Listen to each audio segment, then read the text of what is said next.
and the like. And indeed, if we saw a democratic Syria still demanding return of the Golan Heights, it would be harder for Israel to say they didn't have a credible negotiating partner who could speak for the Syrian people on the other side.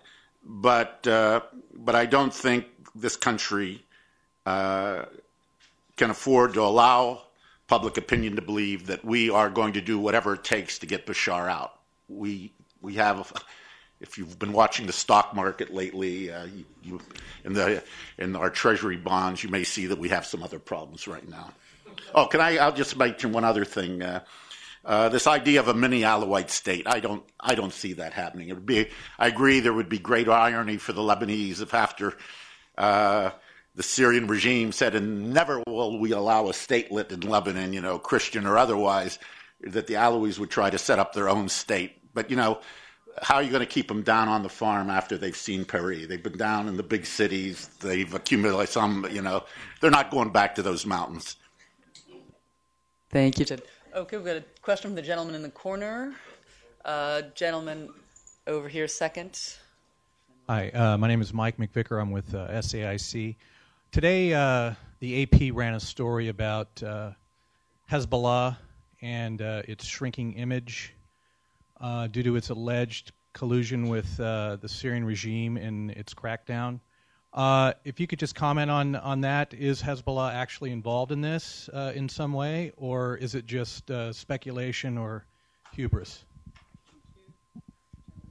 Hi, my name is Dave Dienstag. I'm with Giselle.org, and you can hear me? Okay. Louder.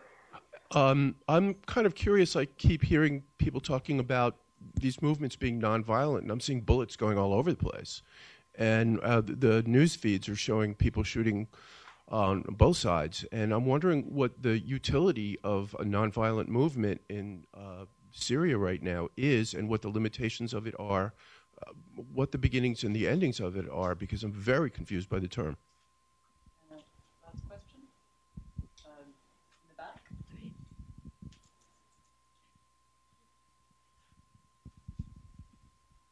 Thank you. Yeah, George Cody, American Task Force for Lebanon. I think Ted Kattouf answered part of the question, but if the others care to comment, or Ted, if you care to expand on your answer, would you care to comment on, or speculate, I guess, what would happen, what would be the effect on the body politic in Lebanon if, in fact, there is regime change in Syria?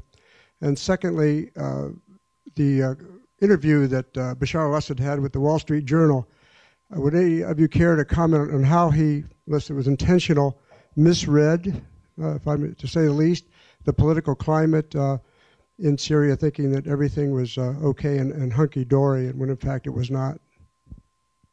Thank you. Do you want to start, Radwan, with AP? Yes. Hezbollah? Regarding Hezbollah, actually, from April start the people to believe that Hezbollah is playing role, backing the regime in different ways. And this is why in Dar'a burning the photos of Hassan Nasrallah and the Hezbollah flags.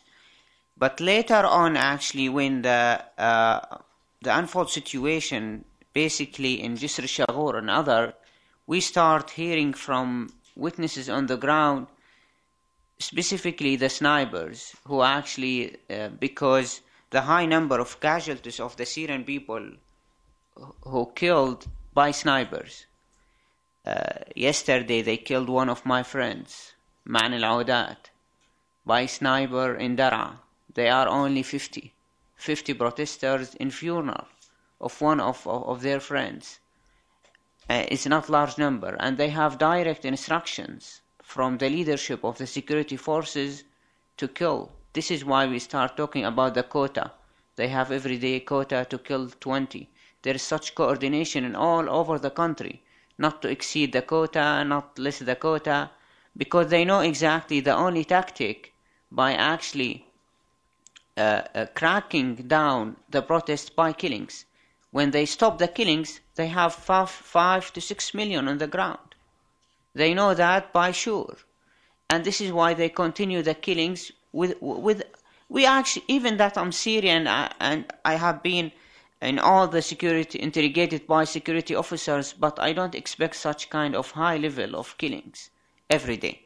And this is why the eyewitnesses start talking about that actually the snipers, it's mainly from Hezbollah, where actually some photos about some snipers, they have the long Lee, where actually the Lee is banded in the Syrian army.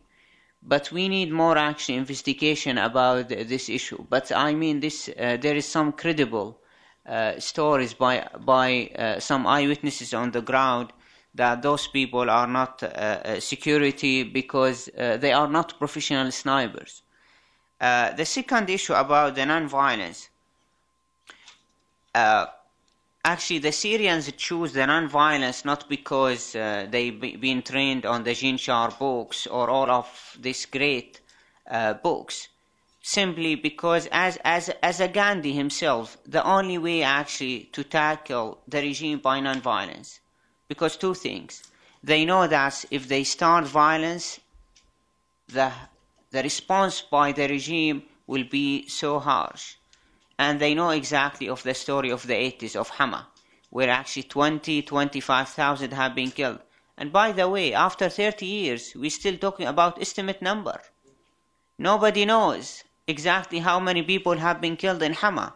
Some experts say 20,000, others 25,000. This is why the Syrian people choose the non-violent, because they know exactly. The second issue, because the sectarian. They know if they turn to be violent, they lose the Alawite minority, and Syria will turn to the civil war. But it's great after day by day that the protesters on the ground, especially the young activists, start learning some tactics of the Jean Sharp or others in non-violence and adopting this by using different ways. The balloons, they put freedom word on the balloons, reach the army by flowers and by water. There is many ways, and using necked in front of the tanks, repeating the Syrian national anthem in front of the security by different ways, but still keep itself non-violent.